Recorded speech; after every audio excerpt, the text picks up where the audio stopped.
The episode opens with you reflecting on Hajim's victory over a servant of God. Soon, the scene shifts to Hajim's airship, the Jadihar, soaring through the skies. Inside, Hajim notices you acting secretive. Curious, he asks, "What's up?" You smirks and replies, "It's a secret." Hajim moves to the main hall, where Princess Liliana awaits. Hajim offers to escort the princess to the Holy Empire. She agrees, and Kaori expresses interest in visiting the Lizard Empire. Hajim quickly warns her about the dangers, supported by the princess, who explains the empire's harsh nature. "It's ruled by strength," she says, "and the weak are treated as expendable, with beastmen often enslaved." She reacts emotionally, asking, "Slaves? Beastmen?" The princess hesitantly confirms, admitting even their kingdom mistreats powerless beastmen. She, struggling to contain her anger, shares her tragic past. Her home was destroyed, her family killed, and survivors enslaved. The group is left in heavy silence. You comforts she, vowing, "We'll face this together," with the team resolved to fight the Empire's injustice. The scene shifts to Hajim's group on the airship deck, discussing the dilemma of helping beastmen enslaved by the Empire. Hajim, calm yet firm, says, "Slavery's normal here. This isn't our world, and getting involved could bring trouble. We don't even know who we're fighting." Kaori, upset, argues, "But we can't just do nothing. These are lives." Hajim replies, "If you care so much, go ahead. But I have my own priorities." His words leave the group silent. Kuki steps forward, questioning, "You're powerful, Hajim, but you refuse to use your strength to help." Seiji interrupts, explaining, "Kuki, you don't get him. Hajim's not indifferent, he's survived to protect those he cares about. He wasn't always strong. He fought to prove everyone wrong, not to save the world." Kuki hesitates. "Maybe you're right, but it's hard to accept." Kaori calls out, "Look, something's happening." The group sees Imperial soldiers chasing a carriage with beastmen. The princess, observing, says, "That carriage belongs to someone fleeing the Empire." Kaori urges, "We have to help them." Hajim coldly responds, "Fine, but it's not about saving the world. It's about teaching those soldiers not to mess with us." The group prepares to act. The scene opens with Imperial soldiers rounding up beastmen in chains. Kuki, frustrated, says, "I can't just stand here if you won't help them." "Hajim, I'll go alone." Hajim responds coldly, "Look ahead. Do you recognize anyone?"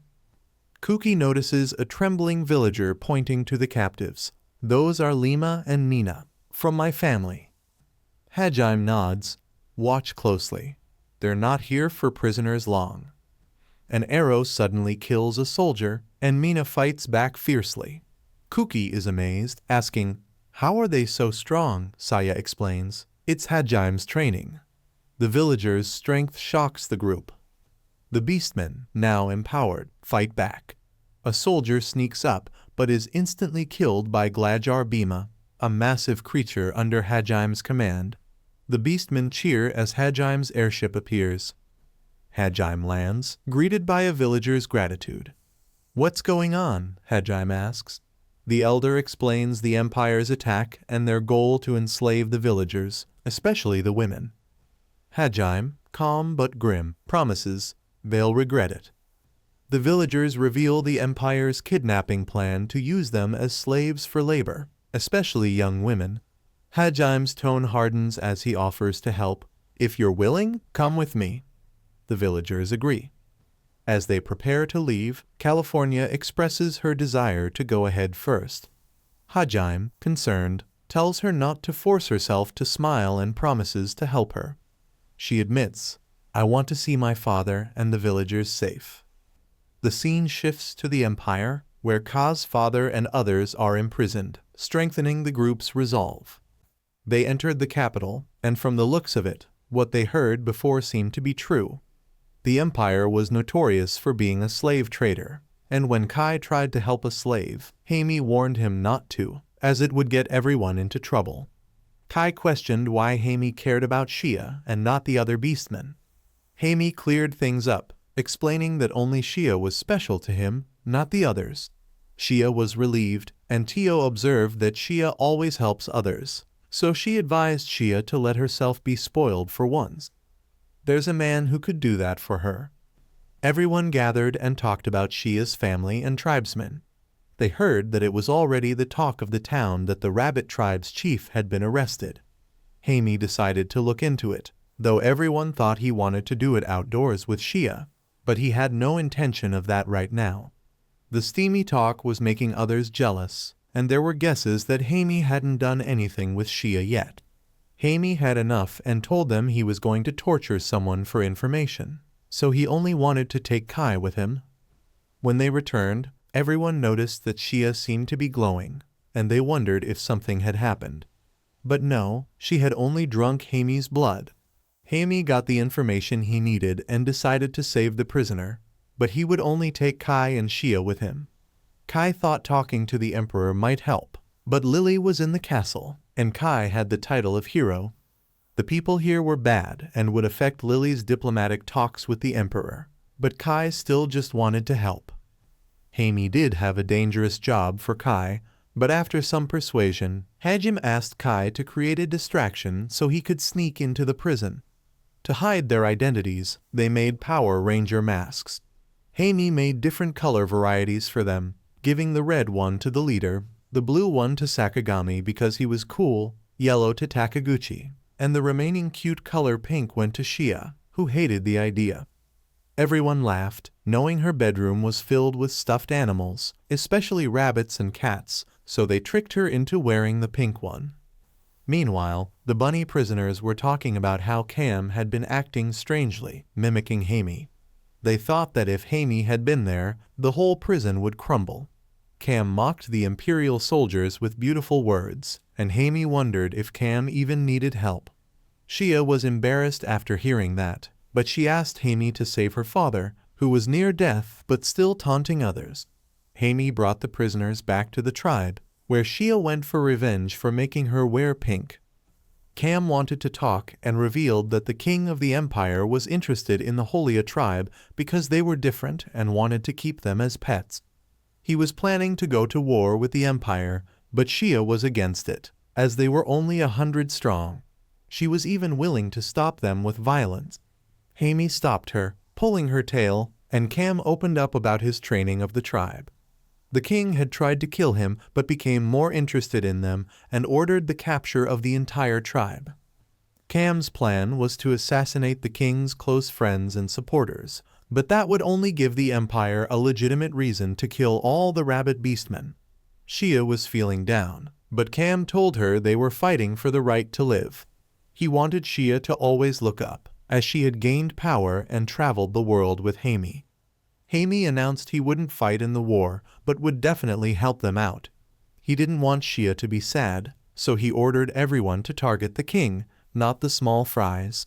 They would capture his friends and family in front of him, instilling courage in the hearts of the beastmen. And that's how the war would begin. We and Hammy were spending quality time with each other. He was happy that Hammy prioritized Shia over the labyrinth.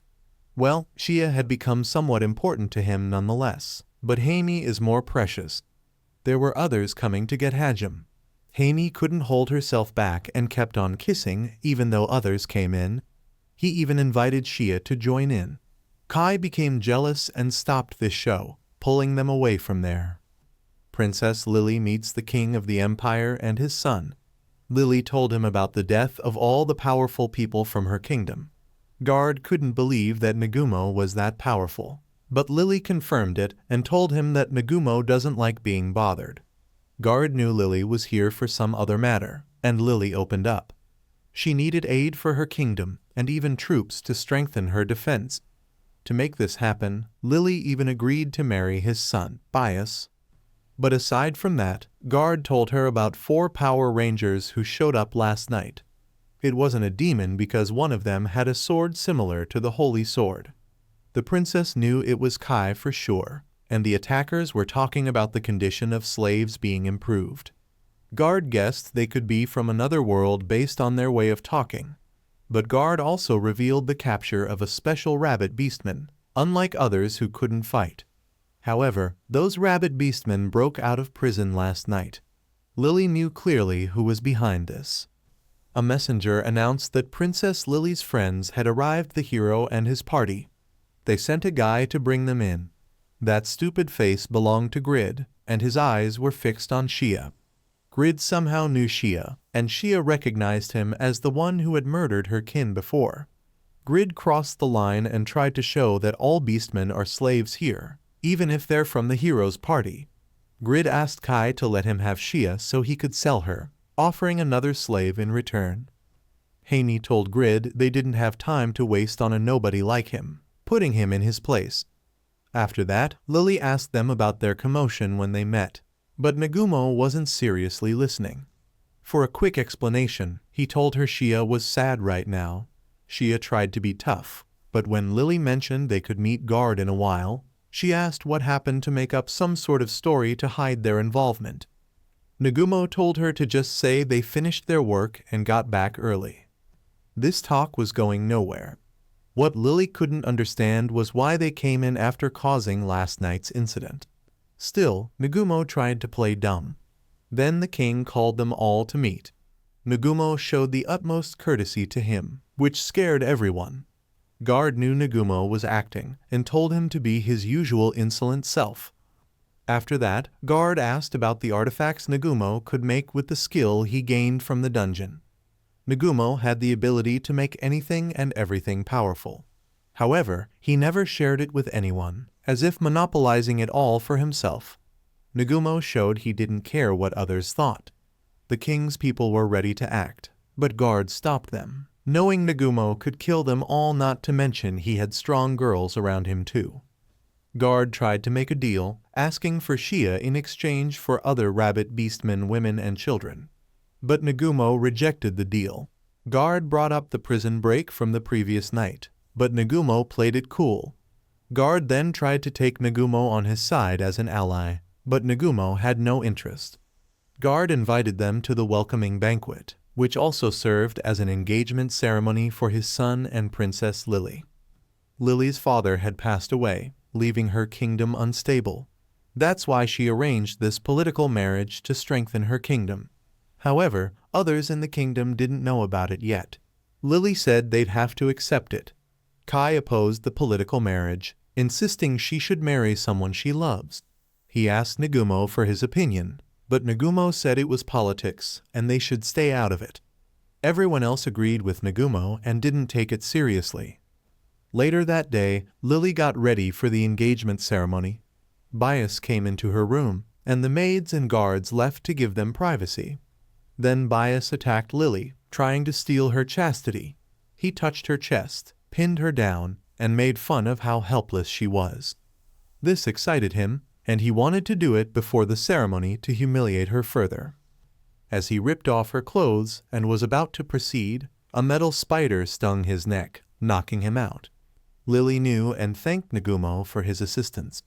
Meanwhile, Nagumo was ready with his harem for a bloody party. Because the Holia tribe had already infiltrated the castle in retaliation for their oppression, they took out the guards and proceeded to break in. The report was heard all the time by Nagumo. Unaware of the storm, everyone was enjoying the party. The girls were catching the eyes of everyone. The first prince and Lily came out, but Bias was pissed for sure, and Lily left his side quickly. Then the party started, and Guard was introducing Lily to others. However, Cory noticed that Lily was really upset with this engagement. Nagumo knew why after all. She had been assaulted, and he saved her. Cory and Shiu wanted to hear all the details, but Nagumo dodged the question and went off to dance with Yui. The other girls wanted to have their turn as well as they watched their dream boy on the floor. Then Lily came to Nagumo to ask for a dance. Yui gave her permission to Nagumo, but the other girls were still deciding who would go for the second dance while Lily already took her turn. Lily thanked him for his help earlier. Once she heard from Kai how Nagumo helped her, she had always wished to experience this herself. Nagumo saw why she dressed in this outfit that he might like. Bias was going crazy, but Lily didn't care. Today was her last day as a princess, so she wanted to be spoiled by Nagumo. After this, she would live a life seeing mistresses and being bullied by them. All the while, she wished Nagumo could save her from this. Her wish would be granted, even if she didn't ask for help, because the crown princess was done for, and her engagement would be cancelled today. Meanwhile, Shia and others saw Nagumo talking to Lily and assumed he was going to steal even a married woman now. Then Cam announced via telecom that their mission to capture everyone was a complete success and they were ready to launch an attack. Nagumo let Shia go, and Guard took the stage to make his speech as king. He didn't know the upcoming attack was right at his doorsteps. Without mercy, the castle was already captured. Guard was busy explaining the benefits of the marriage of his son and the princess when suddenly the light went out. A series of arrows were fired at Guard, and his guards were killed one by one. No one could sense the assassins. Guard managed to keep up and made some light with fire, deflecting the arrows. The assassins attacked single-handedly. Even Cam couldn't do anything despite having many others to attack Guard with him. Nagumo sat back, enjoying the show, while many guards followed Grid to get to the hall. They were stopped by Shia on the way.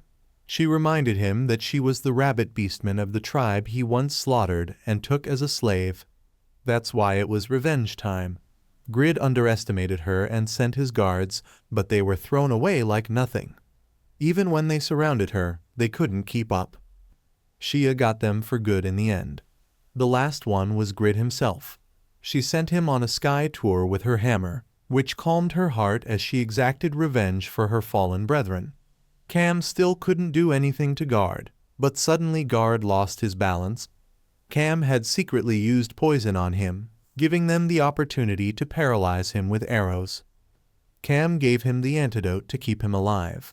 Lily panicked, so Nagumo told her to relax and enjoy the climax scene. Guard himself knew the assassins must have some sort of demand, so he allowed them to speak. Cam saw that Guard didn't understand his position and signaled his men to kill some soldiers. He enlightened Guard that every word he spoke would be responsible for his comrades' lives. Cam gave Guard a necklace of vows. If Guard made a vow and broke it, he would die. Cam then explained his 4 demands. First, release all beastmen. Second, cease aggression with the forests of trees. Third, abolish slavery and persecution of beastmen. And fourth, agree to make a vow with the necklace, saying, "I swear it." If Guard refused, he would have to count the heads of his officers as assassinations continued, leading to war. Guard refused, so Cam signaled again, and Bias was brought out and killed on the spot. Even so, Guard refused to make the vow. Cam signaled again, and a huge blast killed many soldiers. Cam reminded Guard again that his answer was responsible for every life lost. Another blast occurred, killing hundreds of soldiers. Guard tried to be resilient, but Cam was about to signal another attack when Guard stopped him.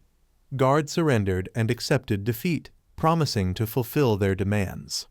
He stood up and announced to everyone that the Empire respected power, and the Beastmen had just shown their strength. Therefore, as king of the Empire, he would fulfill their demands. The mission was a success. Nagumo warned Cam that the real fight began here. Cam was prepared for it, along with his brethren who had finally been freed from the terrors of the Empire. And just as they saved all the slaves, Nagumo brought them to his ship to take them back home. Of all beastmen, all tiniest seas of trees was off limits for the Holia tribe because they were considered sinners by the elders of the council. However, that order was cancelled after they got associated with Nagumo. The council consists of the heads of many tribes like dwarves, elves, and beastmen. They were going there to meet them with Guard. Guard knew Nagumo had helped the Holia tribe, but now he wanted to get one of Nagumo's airships for himself. For that, he even offered his daughter's hand in marriage. This ticked off the other girls, but even Lily showed her true feelings for the first time. Anyways, Guard had noticed how close Lily was getting to Nagumo during the ceremony. Nagumo, however, declined, stating it would never happen even in the dream world because she was engaged. But now, Lily's engagement was off since the empire had suffered a huge loss of labor force without slaves. Because of that, the empire now needed aid, so her engagement was cancelled. For this reason, Guard offered to help Nagumo get Lily, but Nagumo wasn't interested at all. Lily was completely ignored in this conversation, and Nagumo showed that he already had the girls he wanted. When they arrived near Helena, Nagumo let go of all the slaves. They all reunited with their families at last. Even the head of the elf tribe's granddaughter was among the slaves, so he thanked Nagumo. However, Nagumo's ship caused some damage to the trees, which Kai repaired with her magic. Seeing this, they started to treat her like a goddess. Nagumo then told them it was the Humiliated tribe who freed everyone, not him. It was shocking that the weakest Beastman tribe had accomplished this. Cam came forward, and everyone accepted this fact. He brought out his men and announced that they had defeated the Empire. However, he warned that there was still a possibility of future oppression of Beastmen. Cam called on other Beastmen to fight for those they wanted to protect so that if a day came when they needed to save someone, they could do so just as they did by filling themselves with rage. Even the weakest Beastmen made a comeback, which undoubtedly raised morale. Cam apologized for doing this, explaining it was the best time to gather manpower, which was beneficial to Nagumo in a way. After that, the elders arranged a meeting with Guard. The elder of the Beastmen wasn't happy to see Guard, who provoked him a little. The elf elder stopped him and asked Guard to show some etiquette, but he refused, stating he only showed respect to the strong. Since the Humiliated tribe had proven their strength, he said he would respect only them. Nagumo considered kicking Guard out of the meeting before he could cause trouble. He made a portal to his castle, and Lily was happy to see Guard being treated like a child, just like her. Later, Lily stayed behind to discuss a few things. Once that was resolved, the elders thanked both Nagumo and the Humiliated tribe for their assistance. However, Nagumo wanted nothing in return. The elf elder offered to accommodate Nagumo's stay, and his harem was pleased with the arrangement, so he agreed. To honor their accomplishment, the elders decided to create a new seat among their ranks for Cam as the Rabbit Beastman elder. However, Cam declined. He clarified that his intention was solely to save his kin, though he had ended up saving others as well. Cam made it clear that he wasn't their ally and warned them never to get in his way, or they would face consequences. Later, Shia went to see her family, and Cam approached Nagumo to talk. He asked Nagumo to go out with him. Cory and Tio were ready to join, but Yui stopped them because Cam wanted Nagumo to meet Shia. She was at her mother's grave, where she opened up about her mother's dream of becoming a hero who could save her kind. Shia introduced Nagumo to her mother's grave, expressing how much she admired him.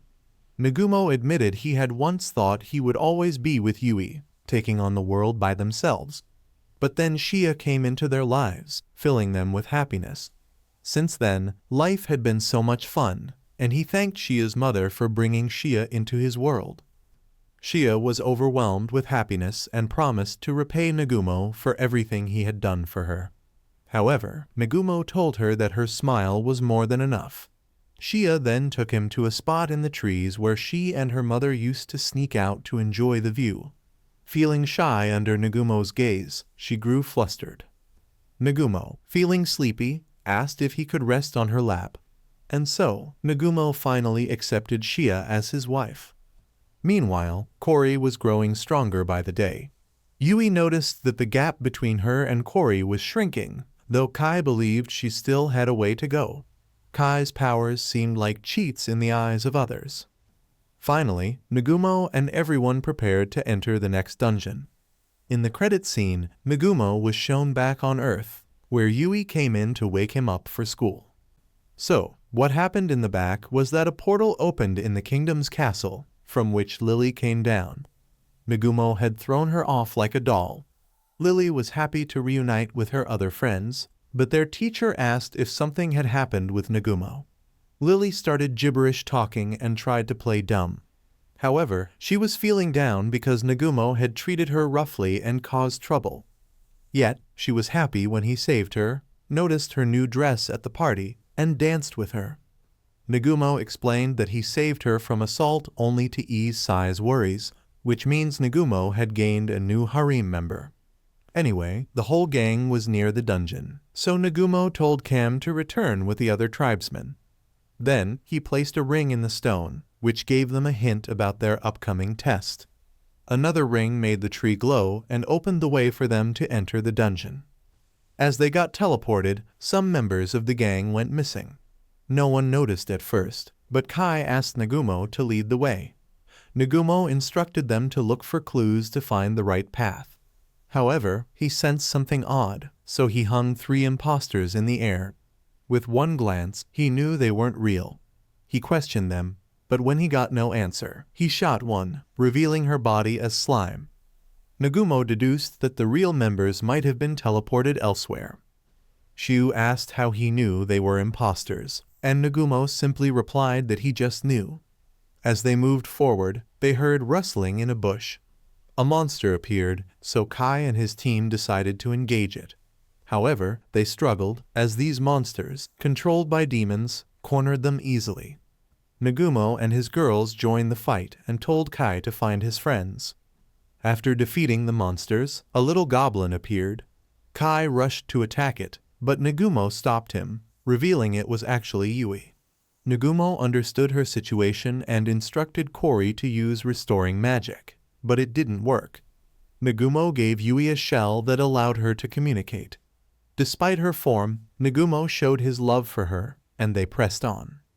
The group found Tio, who was also in an unusual form, and deduced that the dungeon wasn't testing their power, but their bonds. Nagumo destroyed the monsters, blocking their path, and advanced to the next level. After passing the test, Nagumo embraced Tio and Yui, and the other 2 clung to him as well. Suddenly, there was a flash of light, and Nagumo found himself back on Earth at his house. There, Yui woke him up for school, but Nagumo felt something was off. At school, Shia clung to him as usual, which annoyed Yui.